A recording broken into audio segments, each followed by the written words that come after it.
두 번째 사연 한번. 자, 결혼의 끝. 야, 제 사연이네요. 네.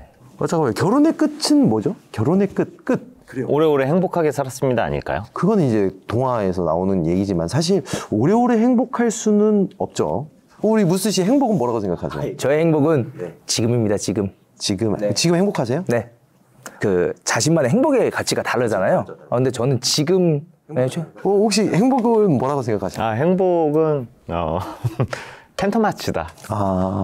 저는 행복은 이거라고 생각해요. 행복은 아니요, 이거 돈 이런 게 아니라 자기 만족. 내가 만족하면 행복한 거고 만족하지 못하면 이건 또 다른 도전과 이제 좀 욕심 뭐 이런 건데, 사실 저는 어렸을 때 진짜 집안이 가난했지만 가장 행복했던 시절을 과거를 생각하면 그냥 비 오는 날 따뜻한 이불에 들어가서 뭔가 노래를 들을 수 있다라는 그런 이제 좀 그런 거 자체가 행복이었거든요. 그럼 이렇게 얘기할 수 있겠네요. 만족한 상태라는 건 더 원하는 것이 없는 상태라고 얘기하는 거죠. 저는 그게 행복이라고 생각하는데, 사실 이제 우리가 돈을 많이 번다고 해서 행복한 건 아니라고 생각해요. 그렇죠. 단지 불행하지 않은 것뿐이지. 많은 불행을 돈으로 메꿀 수 있죠. 그래서 행복과 돈에 대한 가치는 다르지만 대신에 돈이 없다는 건 불행하다. 하지만 돈이 많다고 행복하진 않다. 이렇게 해석할 수 있는데, 저는 그냥 같이 웃을 수 있는 사람이 있고 같이 놀 수 있는 사람이 있고 그냥 같이 게임할 수 있는 사람이 있으면 저는 이거는 너무 좋은 행복이라고 생각해요. 제 목표가 뭐냐면 돈 걱정하지 않고 같이 놀면서 게임도 같이 하고 맛있는 거 먹고. 그렇죠. 맛있는 거 먹고 술도 먹고 뭐 이런 게, 저는 이런 거를 하기 위해서 굉장히 욕심 부리고 있는데 쉽진 않더라고요. 사실 결혼 생활을 하면서 행복하다는 건 또 뭐를 의미하는 걸까요? 보통 이제 많은 남편분들이 이제 영상을 보시겠지만, 보통 남편 방은 화장실이다. 제가 결혼에 대한 로망이 되게 크거든요. 제 주변 친구들 결혼 많이 했는데 결혼과 죽음은 뒤로 미룰수록 좋다고 하더라고요. 근데 저는 솔직히 말해서 우리나라가 또 출산율 바닥이잖아요. 하셨으면 좋겠어요. 아니 그 여자한테도 좀 미안한 얘기인데 하세요. 데리고 가주세요. 아니 본인이 데려오세요. 네. 둘 중에 뭐 어느 쪽을 선택하냐라고 물어보면 성별이요? 아니 할 것인가 안 할 것인가라고 그러면 추천은 하는 걸 추천합니다. 전 결혼을 하고 싶어요. 근데 솔직히 웃자 소리지, 결혼하면 되게 뭔가 되게 안정적인 사람으로 보이지 않나요?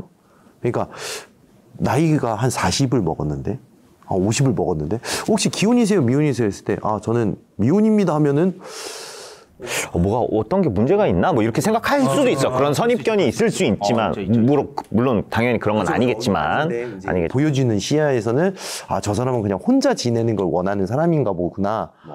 근데 이제 여기서 이제 신뢰 관계에서는 약간은 기혼인 사람들을 조금 더 신뢰하는 경우가 있으니까 그래도 저 사람은 나쁜 짓은 안 하겠구나, 가족이 있으니까 되게 열심히 하겠구나, 뭐 좀 이런 생각. 그래서 빨리 했으면 좋겠다는 거죠, 무스 씨. 근데 무스 씨가 결혼하면 범죄입니까? 범죄까지는 아니고 도덕적인 문제죠. 도덕이요? 그러면은 우리 형님께서 지금 사연 결혼의 끝이라고 그랬는데 이해가 안 가는 게, 끝이라고 이렇게 얘기할 수 있는 거는 이혼 혹은 사별 뭐 이런 내용이지 않을까. 제 사연도 좀 안타까운 사연이기는 해요. 들어보면 우리 짐작하는 것보다 한번 들어볼까요? 알겠습니다. 좀 뭔가 답답한 사연이지 않을까. 너무 안타까운 사연이에요. 바로 구독해주세요.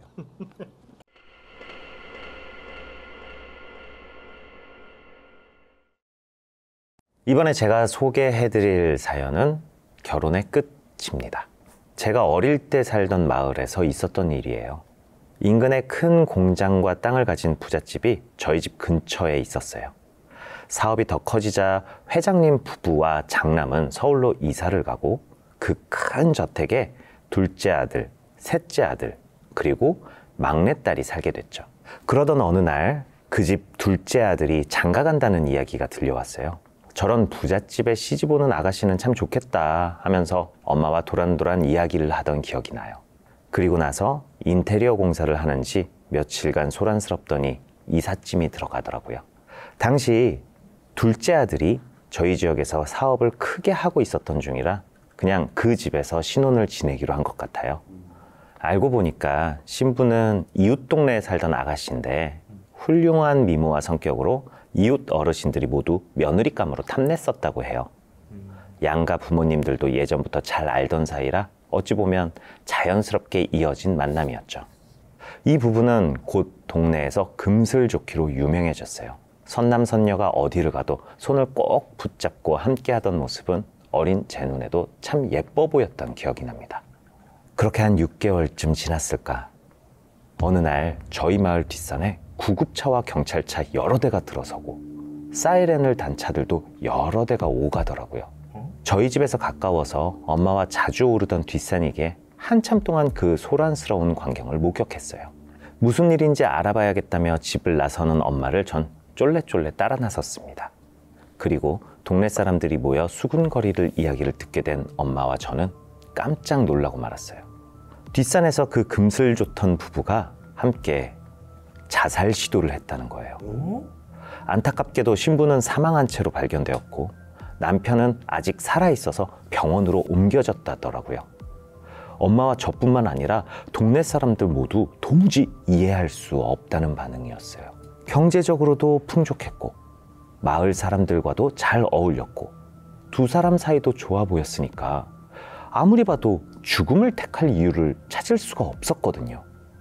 그리고 경찰들과 신부 부모님도 같은 생각이었는지 한참이나 마을 사람들에게 이것저것 묻고 다니더라고요. 그렇게 한동안 뒷산 출입이 통제되었어요. 그리고 시간이 좀 흐르자 무슨 일이 있었냐는 듯 사람들은 일상으로 되돌아왔습니다. 신부의 죽음에 대해 마을 사람들도 점차 잊어갈 때쯤 제 또래 애들 사이에서 소문이 돌기 시작했어요. 야야, 들었어? 뒷산에서 어떤 여자가 매일매일 흐느껴서 운대. 산에서 안 좋은 일도 있고 했으니 아이들이 만들어내는 소문인 줄 알았어요. 그런데 산에서 여자가 우는 걸 봤다는 어른들도 하나 둘 나오기 시작했어요. 뭔가 기분이 꺼림칙했는지 엄마는 제게 당분간 뒷산은 가지 말라고 하셨죠. 하지만 전 그 당시 무서움보다 호기심이 더 큰 어린아이였어요. 학교 친구들과 옹기종기 모여서 방과 후에 뒷산을 가기로 했죠. 그런데 막상 산에 도착하자 산 입구에서 무섭다고 돌아가는 친구들도 있었어요. 마지막에 남은 저와 친구 3명은 겁없이 산을 오르기 시작했습니다. 엄마와 자주 갔던 곳이라 산을 오르는 데는 큰 어려움이 없었어요. 그런데 산 중간쯤 갔을까 갑자기 날씨가 이상해지더라고요. 분명 저희가 산을 오르기 전엔 하늘이 맑았었는데 빗방울이 툭툭 떨어지는가 싶더니 어느새 후두둑 내리기 시작했어요. 저희는 비를 피할 곳이 없어 당황하며 뛰기 시작했던 것 같아요. 등산객이 쉬었다 갈 수 있던 작은 정자가 떠올라 무작정 위로 향했어요. 그런데 온몸이 홀딱 젖도록 오래산을 올라도 그 정자가 보이질 않는 거예요. 저희 넷은 금방 지쳐 헐떡였어요. 춥고 눈도 따갑고 빨리 집으로 돌아가고 싶어졌죠. 결국 친구 한 명이 울기 시작했어요. 엄마와 자주 올라와 익숙하고 잘 아는 곳이었는데 아무리 둘러봐도 길이 낯설고 평소보다 산이 깊어 보였어요. 그런데 그때 우는 친구를 달래주던 아이가 갑자기 어? 하는 거예요. 저희는 친구가 가리키는 곳을 모두 바라봤어요. 어떤 여자가 저 멀리서 산을 내려가고 있었어요. 지금 생각해보면 치마에 브라우스 차림으로 산을 타다니 이상한 게 당연한데 그때 저흰 이제 살았다는 생각에만 사로잡혀서 무작정 그 여자의 뒤를 따르기 시작했어요. 어른이니까 길을 잘 알겠지라는 마음이었던 것 같아요. 저희는 저기요 하고 그 여자를 불렀습니다. 그런데 아무리 저희가 불러도 뒤돌아보질 않더라고요. 그냥 일정한 속도로 산을 내려가기만 했어요. 그래서 저희도 그냥 조용히 뒤만 따라갔죠. 그런데 어느 순간 여자가 저희 눈앞에서 사라졌습니다. 정말 도깨비한테 홀린 기분이었어요. 진짜 땅으로 꺼진 듯 훅 사라졌었거든요. 그렇게 하고 당황하며 주변을 둘러보는데 익숙한 곳이라는 느낌이 들었어요. 어느덧 저희가 산 입구에 내려와 있더라고요. 저희는 각자 집으로 뛰어갔습니다. 집으로 돌아와 엄마에게 한바탕 혼나고 자기 위에 누워서야 저는 깨달았습니다. 그리고 얼마 뒤 저는 더 놀라운 이야기를 듣게 됐어요. 병원에서 깨어난 둘째 아들, 그러니까 남편이 구속되었다는 사실을요. 알고 보니 함께 자살 시도를 한 게 아니라 신부를 죽인 범인이었더라고요. 잡힐 게 두려워서 수면제를 먹었는데 죽지는 못하고 그 옆에 쓰러져 있었던 거래요.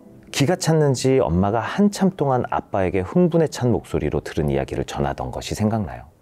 그 후 제가 조금 더 커서 엄마에게 자세히 물어봤더니 엄마는 너무 안타까운 일이라 생생히 기억난다면서 이야기를 해주셨어요. 사실 겉에서 보는 것과 다르게 신부의 신혼 생활은 끔찍했었던 것 같아요. 남편이 문제가 아니라 그 집에서 같이 살던 남매가 문제였다고 합니다. 특히 막내딸, 그러니까 시누이가 큰 문제였대요. 그 집 막내딸은 일찍 시집을 갔다가 헤어지고 돌아온 상황이었다고 합니다. 그래서인지 그 신부에게 질투심이 강했대요. 하지만 신랑은 그런 신부의 입장을 제대로 이해해주지 못했던 것 같아요. 결국 시누이와의 갈등을 이기지 못하고 도망치듯 집을 나갔다고 합니다. 결국 시누이와의 갈등을 이기지 못하고 신부가 친정으로 도망치듯 집을 나갔다고 합니다. 친정에 돌아온 신부는 차마 부모님께는 속사정을 전부 털어놓지 못했다고 해요. 그래서 신부를 찾으러 온 신랑에게 신부를 그냥 억지로 돌려보냈다고 하더라고요. 그리고 그날 결과적으로 그 부모님들은 소중한 딸을 영영 보내버린 것이 됐습니다. 그 끔찍한 신혼집으로 돌아가기 싫었던 신부는 차 안에서 남편과 한참 싸웠다고 해요. 끝까지 집으로 들어가기를 신부가 거부하자 남편이 결국 폭력을 사용했다고 하더라고요. 이에 신부는 남편을 온 힘을 다해 뿌리치고 산 쪽으로 도망쳤대요. 그런 신부를 끝까지 쫓아간 남편이 결국 홧김에 신부의 목에 감겨있던 스카프로 남편이 퍼뜩 정신을 차렸지만 이미 떼진 늦은 상태였죠. 엄마에게 이야기를 다 듣고 나자 마음이 참 안 좋더라고요. 그리고 동시에 스카프라는 단어가 귀에 꽂혔습니다. 스카프? 그래, 본인이 선물로 준 스카프로 그랬댄다. 에휴. 순간 전 친구들과 산에 갔을 때 그 여자의 목에 스카프가 메어져 있다는 게 기억났어요. 혹시 하는 생각과 에이 설마 하는 생각이 동시에 들었죠. 혹시 그 언니 죽던 날 치마 입고 있었나? 그것까진 엄마도 모르지. 근데 왜? 아니야 그냥. 만약 그때 산속에서 위험했던 우리를 구해준 사람이 그 신부 언니가 맞다면 전 귀신보다 사람이 더 무서운 존재일 것 같다는 생각이 들어요. 그분 아니었으면 저희 4명은 정말 산속에서 위험했을 거예요. 결국 스카프를 두른 그 여자가 산에서 운다고 했었던 그 여자인진 확인하지 못했지만 사실이 아니었으면 좋겠어요. 그냥 지어낸 소문이길 바랍니다. 전 그 신부 언니가 부디 편안하게 쉬었으면 좋겠어요. 라고 사연을 보내주셨습니다. 아 진짜 너무 안타깝다. 신혼부부인데. 근데 진짜 이런 시누이 그런 게 좀 있긴 있나 봐요. 아, 엄청 있죠. 있을 수 있어요. 이게 없는 집이 사실 되게 행복한 겁니다. 그런 갈등이 없는 집이 행복해요. 왜냐면은 잘 생각해보세요. 그렇게 사랑해서 결혼한 그 부부 사이도 갈등이 생기는데 정말 시누이나 뭐 시어머니 입장에서는 또 다른 가족들 입장에서는 또 반대로 장인어른이나 장모님 뭐 이런 쪽에서는 정말 생판남이 같이 가족이 되는 과정이잖아요. 가족끼리도 싸우는데 맞죠. 전혀 다른 문화에서 살던 분이 들어오면 갈등이 생길 수밖에 없긴 합니다. 이게 입장 바꿔서 생각하면 내가 남의 가족으로 들어간 건데 그 가족에서 텃세를 부려. 미쳐버릴 것 같은데 진짜. 와, 근데 진짜 이런 결혼 문화가 요즘 많이 바뀌었잖아요. 그래도 옛날에는 가족을 모시고 사는 세대들이 되게 많았지만 지금은 독립하는 세대들이 당연시돼 있잖아요. 독립이라는 게. 제가 이제 어렸을 때는 부모님을 모시고 사는 게 더 많았고 독립이라고 하는 게 약간 좀 흔하지는 않았거든요. 그리고 부모님들도 드라마에서 보면 독립이라고 생각하는 그런 이야기들도 많이 있었는데 그래요. 그러면은 정말 스카프라는 이야기가 나왔는데 정말 그 스카프를 맨 귀신이었을까? 이 사연에 어떻게 생각하세요? 저는 그분이 정말 귀신이었는지 그 피해자분이 맞았는지 더 이상 중요하지 않다고 생각해요. 왜냐하면 산속에서 조난당할 뻔한 아이들 4명을 구해준 거잖아요. 그렇죠. 그게 어떤 존재든지. 그렇다면 사실 굉장히 선한 존재라는 생각이 듭니다. 산이라는 게 날씨도 갑자기 변하고 또 해도 금방 지고 그러잖아요. 그러니까 어린 친구들이 만약에 비가 오는 산속에서 조난당했다고 하면 하룻밤을 버티기 힘들 수도 있는데 그 친구들이 무사히 집으로 돌아갈 수 있게끔 무언가를 해준 존재이기 때문에 이게 그 귀신분인지 아닌지는 그렇게까지는 중요하지 않고 참 고맙다 이런 생각이 듭니다. 저 이제 만약에 이게 심령적으로 간다고 하면 약간 흔적이지 않을까. 예, 원혼이 아니라 거기에 있던 그런 기억들이 이렇게 단면적으로 보여준 게 아니었을까. 계속 올라가고 내려가도 하는 것 때문에 그죠. 그러니까 우리가 보통 아파트에서 뭐 뛰어내린 귀신이 계속 반복적으로 이렇게 뛰어내린다라는 이야기를 들었듯이 그거는 이제 흔적이거든, 기억. 약간 좀 그런 안타깝지만 좀 그런 부분에서 계속 똑같이 반복하고 있는 게 아니었을까. 집으로 돌아가는 중일 수도 있어요. 아, 여기는 뭐 사실 죽음을 넘어서 파멸이라고 볼 수 있죠. 이거는 네, 파멸이죠. 저는 좀 약간 좀 그런 거 있잖아요. 결혼이라는 거는 평생 뭔가 우리가 좀 일을 하면서 살고는 있지만 평생 나하고 놀아줄 같이 일평생 나랑 같이 놀 사람인데 그 놀 사람을 죽였다는 거잖아요. 찢어 죽이기. 전 좀 이렇게 딱 늙었어. 80세가 됐고 만약에 이제 와이프가 또 그 정도 나이가 되면 이제 나 먼저 이제 죽을 때가 된 거야. 그럼 난 딱 이 말을 할 것 같아. 잘 놀다 간다. 너무 고마웠다고. 그렇죠. 그런 시도 있잖아요. 그 소풍. 소풍을 잠깐 내려왔던 거고 이제 그 소풍이 끝나서 이제 돌아간다. 근데 그것도 있는 것 같아요. 이게 아무래도 이제 남편 요즘에는 안 좋은 거지만 가정폭력 얘기도 많이 나오고 뉴스에서도 요즘에도 가정폭력이 그렇게 많이 있나요? 나와요. 많이 또 나오고 이제 시집살이 이런 것도 때문에도 더더욱 그래서 결혼을 안 하신 분들도 많지 않을까. 그리고 그것도 있어요. 그 누군가가 죽는 사건이 일어났을 때 네. 첫 번째 용의자는 언제나 배우자래요. 맞아요. 왜 그런 일이 일어나는 것 같으세요? 우리가 누군가를 사랑한다는 건 사실 나보다 더 중요한 존재가 생기는 거거든요.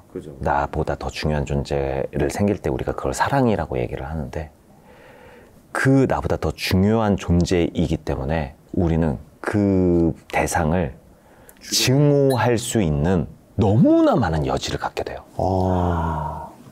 사랑하기 때문에 증오해야 하기가 너무 쉬워져요. 사람들이 관심이 없으면 증오할 이유도 별로 없습니다. 그 사람에 대한 관심이 없으니까. 근데 이 세상에서 나에게 가장 중요한 사람이기 때문에 역으로 증오할 가능성이 너무 많아지는 거죠. 좀 안타까운 얘기네요, 사실. 좋아요. 아무튼 죽은 신부가 이제 사연자와 친구를 진짜 산 입구로 인도한 것인지 아니면 진짜 얻어 걸려서 내려간 것인지는 모르겠지만 사실 저는 좋은 게 좋은 거라고 좀 고마운 사람으로 남았으면 좋겠어요. 사실. 그리고 진짜 사람이 너무 무섭습니다. 근데 제일 무서운 건 빙이 걸린 사람이 제일 무섭습니다. 사실 그 귀신이라고 하는 거는 나에 대한 악한 마음에 대한 또 다른 변명이에요. 사실 악마도 그런 케이스거든요. 우리가 이제 성경책을 열어서 봤을 때 아담과 하와가 뱀이라는 존재에게 처음으로 거짓말을 배우기 시작하는 게 뱀이잖아요.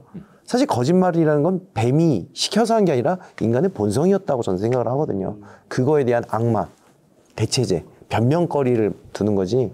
지금 같은 경우에도 뭐 귀신이 무섭다. 사람들이 귀신은 무섭다. 뭐 이렇게 얘기하지만 확실한 거는 그 귀신마저도 이용하는 그런 사람이 더 무섭지 않을까. 라는 생각입니다. 알겠습니다. 여러분 사연 많이 보내주시고 제가 사연이 많이 없어요. 그러니까 여러분 사연 많이 보내주시고 또 댓글로도 많이 응원해 주시길 바라겠습니다.